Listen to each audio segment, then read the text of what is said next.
Halo guys, jumpa lagi dengan Bukan Cuma Nonton. Kali ini kita ada di gala premier film Alas Roban. Itu loh, urban legend, jalanan ataupun daerah yang legendanya angker banget. Alas Roban menyimpan banyak sejarah dan misteri, sehingga jalan ini dikenal sebagai jalan yang paling angker di Jawa. Banyak yang menemukan hal-hal gaib dan mistis saat melewati jalan ini, bahkan setelah melewatinya teman-teman.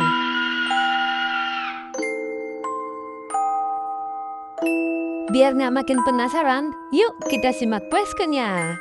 Biar kita lebih paham mengenai urban legend tersebut sebelum kita nonton filmnya teman-teman.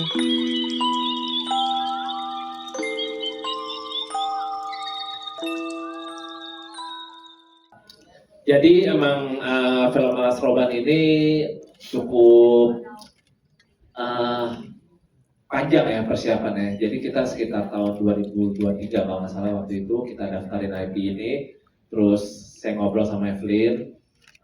Evelyn kita punya satu judul nih, judulnya Alas Roban. Tapi kita belum tahu ceritanya mau seperti apa gitu kan. Nah terus kita ya top of mind director memang waktu itu Bahadra. Karena kita punya satu proyek yang mundur-mundur terus gitu. Nah, kita ada satu nih judul bikin Alas Roban, bikin apa gitu kan. Nah, itu cukup panjang tuh karena kita agak bingung ya waktu itu mau ini Alas Roban kan legend ya, maksudnya folklore, kita mau bikin kayak apa nih, kita agak bingung. Jadi sempat waktu itu bolak-balik ceritanya nggak jadi-jadi nih. Sampai akhirnya kita putusin kita pergi waktu itu ke Alas Roban, kita ketemu beberapa narasumber. 2 hari ya kita ketemu narasumber, kita kesana, kita research, kita tanya-tanya, terus kita juga alhamdulillahnya ketemu sama Bapak Bupati Batang gitu. Jadi Bapak Bupati support banget, dia kasih kita banyak apa ya, mungkin kayak support lah, oh mau ini banyak informasi yang kita nggak bisa dapat di sini gitu. Nah proses itu kita pulang, kita sempat tulis ulang. Setelah kita ke Batam itu kayak banyak dapat banget wawasan di situ. Mungkin nanti ada bisa cerita lebih detail sama Evelyn. Nah setelah itu nextnya baru kita pemilihan case-case yang kayaknya memang nggak ada yang bisa lebih baik dari case yang hari ini sih kalau dari setelah kita tonton. Film Alas Roban buatku sangat spesial ya karena dari awal ditawarin tuh oke, ini road movie horor, ini horor bukan gore gitu. Jadi sesuatu yang mungkin kalau yang udah pada nonton sebelumnya aku bikinnya gore, tapi kali ini yang horor gitu, bener-bener hantu gitu kan. Gitu terus tapi menariknya di sini bukan cuma cerita horor aja di dalam kemasan ceritanya, tapi ada moral story yang sangat kuat gitu di dalam cerita ini gitu, terutama tentang perjuangan ibu untuk anaknya. Nah, kalau membicarakan rasa takut gitu ya, gimana ya cara membangun rasa takut? Kalau aku selalu percaya semua cerita itu bergeraknya awal tuh dari karakter.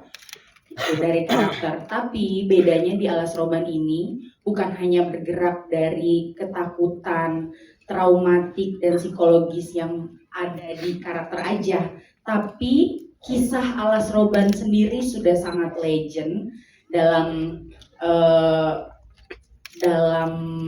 kisah di tanah Jawa ini gitu. Maksudnya kisah Alas Roban kayak hampir semua teman-temanku aku cerita menyebut kata Alas Roban, mereka pasti rata-rata pada tahu, oh iya setiap pulang kampung pasti lewat Alas Roban. Pasti setiap lewat sana selalu ada cerita, kisah menarik, mistis, bahkan gaib yang selalu mereka dengar gitu. Jadi artinya aku ngerasa Alas Roban ini ceritanya tuh milik semua orang. Kalau sebenarnya tentu prosesnya juga cukup menarik ya, soalnya waktu itu aku sempat bilang sama Pak Oswin kayak, aduh horor kisah nyata dan lokasinya beneran ada, terus aku harus berangkat kayak oke sebentar ya udah yuk cus kita berangkat gitu. Jadi mungkin karena kisahnya nyata walaupun sekarang udah ada jalur baru banyak, tapi tetap banyak legenda-legenda yang udah hidup gitu.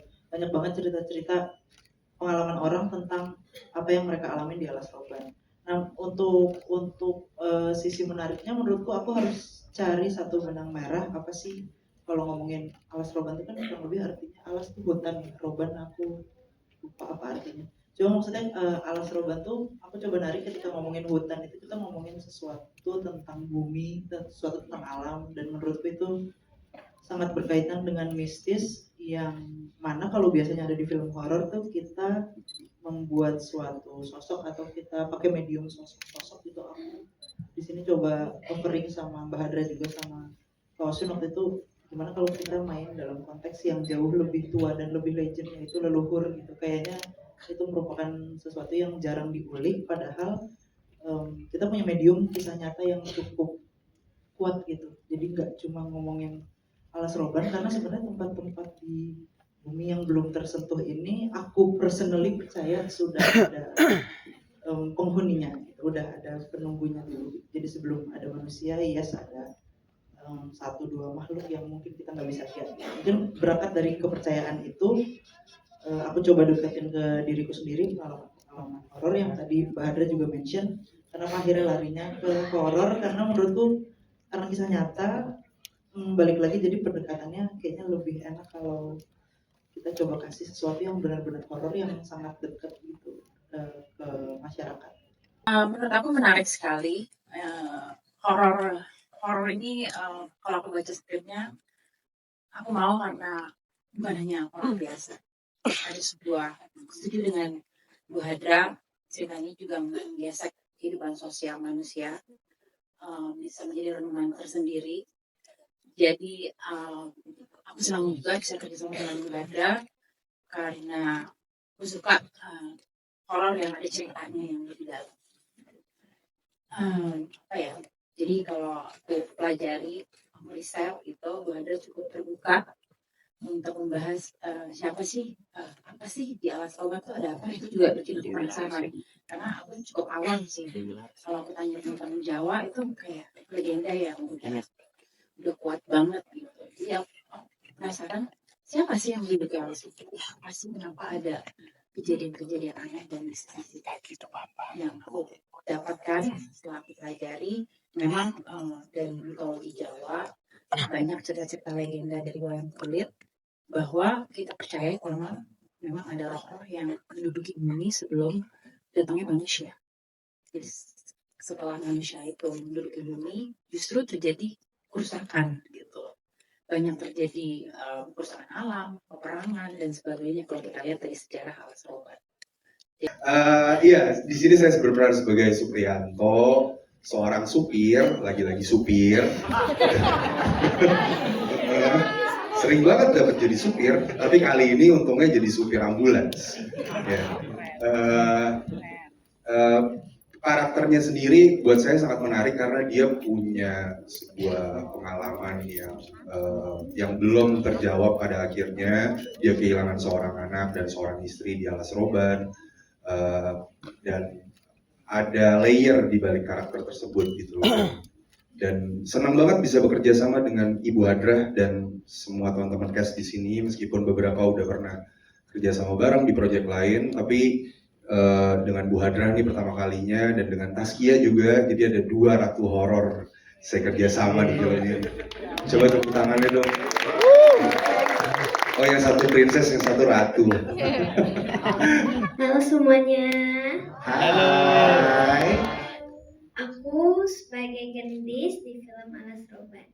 Kabarnya gimana semuanya? Baik. Alhamdulillah. Ya, terima kasih udah datang, udah nyempetin buat nonton Alas Roban. Semoga suka sama filmnya. Terus I love you. Halo, saya. Perasaan aku senang banget bisa main Alas Roban karena aku nggak tahu kan Alas Roban itu apa. Ketika aku dapat Alas Roban ini aku tahu kalau misalnya Alas Roban itu udah lama, udah kayak legenda gitu. Jadi aku senang banget dan aku suka jadi gendis. Ini film yang aku sayangi sekali karena ini film horor pertamaku. Wow. Ya, akhirnya memberanikan diri untuk terjun ke ranahnya Taskia. Untuk icip sedikit, ternyata kapok, alhamdulillah. Monggo. Aku senang banget pertama kali di approach untuk film Alas Roban sendiri. Aku belum tahu kalau judulnya akan menjadi Alas Roban, tapi garis cerita dan plot yang ditawarkan untuk aku, menurutku ternyata film ini bukan hanya sekedar film horor, tapi juga film dengan garis plot yang sangat tegas sekali, tidak ada plot hole, lalu juga dramanya sangat hangat. Apalagi aku seneng yang ibu dan anak gitu karena aku belum punya anak. Anyway, aku happy dengan result dan hasilnya. Semoga juga teman-teman tersentuh hatinya dan happy juga mengingat karakter yang diberikan untuk aku di Alas Roban ini adalah sosok ibu yang seperti bundaku sendiri. Bunda itu nggak pernah kasih lihat betapa apapun dia akan lakukan buat aku, dan itu juga yang aku tuangkan di sini. Ternyata aku akan sejatuh cinta itu kepada anakku sendiri. Ternyata aku akan bahkan merelakan hidup dan jiwa aku untuk anakku sendiri. Dan ini adalah karya yang menjadi pengingat untuk diri aku sendiri kalau ya aku nggak akan sekuat ini dan aku nggak akan sehidup ini kalau bukan karena bundaku yang sudah mempersembahkan sebagian dari hidupnya untuk aku. Itu aja. Perkenalkan lagi, aku Taskia Namia berperan sebagai Bude Rika. Alhamdulillah happy banget bisa bergabung di film Alas Roban. Menurutku ini salah satu yang memorable. Kebersamaan kita di lokasi syuting tuh sangat-sangat berkesan banget menurut aku karena kita tiktokan juga sama seorang Rio Dewanto. Gitu, makanya udah pasti lah gitu. Untuk mungkin yang paling seru dari karakter aku mungkin dari awal baca skrip gitu, apa ya yang bisa dikulik gitu, dari si karakter Tika dan apa sih hubungannya sama karakter Sita, Gendis dan juga nggak tahu yang bukan keluarga kita ini, Mas Anto. Tapi dengan berjalannya waktu, ngobrol-ngobrol juga alhamdulillah dipercaya lagi sama Mbak Evelyn ini ya buat main di salah satu karakternya, dan happy banget juga bisa sama Bu Hadra akhirnya. Direktur pertama juga nih, banyak yang pertama ya. Pertama jadi hantu, pertama jadi supir ambulans. Saya pertama didirect sama director hits perempuan di Indonesia. Tepuk tangan buat Bu Hadra. So far sangat menyenangkan banget karena jujur apa yang ada di skrip sangat bisa dimainkan juga sama kita karakternya. Michelle sama sekali tidak membiarkan aku untuk tenang. Pasti akan ada, Bude kita ngapain ya Bude hari ini. Tapi itu sama sekali menurutku menyenangkan karena itu tugas kita sebagai aktor untuk nggak hanya memainkan apa yang ada di skrip, tapi kita menghidupkan karakternya gitu. Banyak banget menurutku scene by scene yang kita baru bikin di set. Dan itu salah satunya yang tadi bareng sama Sita, kalau aku jadi kamu, itu tuh benar-benar kita berembuk dengan dilihatin Mas Anto juga yang nggak tahu dia siapa. Aku ngapain ya di konflik keluarga ini gitu. Tapi happy banget aku bisa bergabung di sini. Buat tadi yang kayang-kayang itu juga, itu baru ada di set. Disuruh makan malam, sebelum makan malam ya kayaknya, atau sebelum makan malam. Itu sore mau menuju maghrib ya. So, aku ingat banget cerita dikit boleh kan? Boleh dong. Itu ingat banget, harusnya nggak kayak gitu. Tapi tiba-tiba aku disuruh berembuk di meja. Ada, nanti aku akan ngeluarin fotonya. Ya nanti ngapain ya? Aduh. Berarti aku mau nggak mau karena mostly Gendis yang syuting duluan, jadi aku harus beberapa ngikutin gesturnya Gendis gitu. Untung ponakan aku ini emang pintar luar biasa, tepuk tangan juga buat Gendis. Dan itu baru bikin benar-benar di tempat sampai Bu Hadra ngira aku kesurupan beneran, nggak apa-apa. Tapi ya menurutku ini benar-benar project yang gak cuma horor-horor biasa, tapi aku happy banget bisa ketemu sama pemain-pemain yang ada di sini, terutama juga keluarga kecilku ini. Menurutku Tika tidak pernah butuh kalau tidak ada mereka, gitu sih. Wow, luar biasa. Kita ya. Oke. Aku ini pintar teman-teman.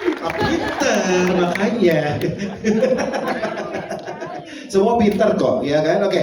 Kita Terima kasih buat pertanyaannya, Mas. Jujur gak ada perbedaan yang spesifik seperti apa sih. Bedanya mungkin aku lebih bisa hati ke hati sih kalau sama Bu Hadra. Bu Hadra benar-benar menurutku ngejelasin scene by scene-nya tuh dengan sangat jelas, apalagi untuk scene drama gitu. Di sini kan ada ratu drama juga gitu, karena kita tuh ngadepin ada satu adegan yang tadi kalau diperhatikan yang adegan wayang di ritual itu benar-benar kita kayak didongengin sama Bu Hadra sebelum mulai gitu.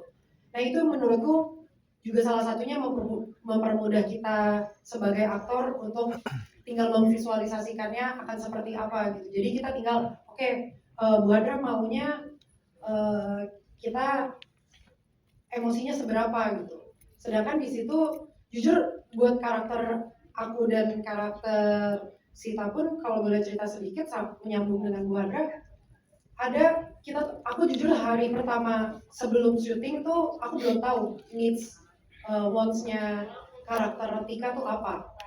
Sampai akhirnya aku mulai adegan pertama mereka baru masuk ke dalam rumah kontrakan, gak tahu kenapa aku ngelihat Gendis tuh kayak gue tuh pengen banget lagi punya anak gitu. Buat karakter Tikanya tuh gak tahu kenapa kayaknya punya anak menyenangkan ya, kayaknya hidupnya lebih lengkap gitu. Itu yang tidak menurutku kurang dari seorang Tika yang akhirnya dilengkapi di hari pertama syuting bersama Sita gitu. Ketika Sita sangat mencintai suaminya, kayaknya hidupnya tuh hampa tanpa suaminya, tapi di sini di sisi lain Tika punya sesuatu yang lain gitu. Makanya dialog-dialog itu akhirnya keluar, kalau kamu punya kalau aku jadi kamu, aku akan rela buat anakku. Karena nggak tahu kenapa setiap melihat Gendis tuh hati tuh kayak lagi berteriak kayak kalau kamu nggak bersyukur mendingan kamu buat aku aja deh gitu. Makanya hari itu aku sama Michelle langsung nyamperin Bu Hadra gitu. Bu, kita udah tahu kita mau ngapain gitu. Dan Bu Hadra alhamdulillah menerima ocehan kami yang kita itu gitu. Dan semoga di film tadi juga berasa banget kalau misalkan akhirnya Tika mendapatkan apa yang dia inginkan walaupun dia pasti kehilangan juga seorang adiknya gitu. Wabillahi taufiq wa hidayah. Untuk treatment aku yakin sangat berbeda sekali. Bu Hadra yang selama ini ngedara aku dengan penuh kasih sayang dan lemah lembut, tapi ternyata pada saat horor aku melihat sisi Bu Hadra yang sangat kuat sekali ya. Sosok yang lebih kuat lagi dari yang aku lihat-lihat sebelumnya. Di saat set kita gonjang-ganjing, tiba-tiba kena banjir, tiba-tiba hujan deras, tiba-tiba schedule dan lain sebagainya tercampur aduk. Aku rasa bentuk-bentuk masalah itu yang aku sebagai pemain aja cukup panik. Apalagi aku sakit dan ibu tahu aku sakit, lalu kita dikejar waktu sama matahari, keadaan, lalu cuaca. Aku rasa aku melihat warna Bu Hadra yang ibu kuat banget. Aku udah nangis nih di belakang pas syuting. Aku nangis karena aku sakit, aku takut ngerepotin, aku takut nambah hari karena aku punya ketakutan yang aku sebagai yang in charge di lokasi, aku nggak boleh kasih lihat itu, aku harus tetap tenang. Tapi aku ketakutan banget pas lokasi tempat set syuting kita banjir. Aku takut banget, ini jadi apa ya film horor pertamaku gitu. Banjir, lalu aku sakit, itu aku takut, tapi karena aku lihat Bu Hadra tetap tenang. Aku sampai bilang, "Ibu, kita syuting. Ini malam 1 Suro." "Oh iya, kenapa?" kata Bu Hadra. Itu kan tahun baru Islam, Michelle. "It's okay," kata Bu Hadra. Aku tenang lagi. Aku udah sempat takut. Ini kenapa krunya pada pakai sarung? Oh, ternyata hari ini adalah malam 1 Suro yang dimana banyak yang percaya seharusnya kita di dalam rumah aja, tidak beraktivitas berat. Lalu kita akan menjalankan scene yang sangat golden. Aku pikir, wah Bu Hadra kuat sekali ya. Nah, jadi aku pikir itu sih bentuk-bentuk treatment horor juga sangat berbeda sekali dibandingkan drama. Drama yang fokus di merangkul semua perasaan dan rasa yang ada, environment yang ada. Kalau horor menciptakan, bukan merangkul lagi, tapi harus menciptakan suasana tersebut. Bagaimana di depan layar sangat mencekam, bagaimana di balik layar harus sehangat mungkin sehingga nggak ada yang takut, atau aku ya, atau diciptakan buat aku supaya aku nggak ketakutan. Aku rasa itu sih. Jadi sepanjang syuting adalah pengalaman yang sangat menyenangkan dan berharga. Thank you. Wow. Oke.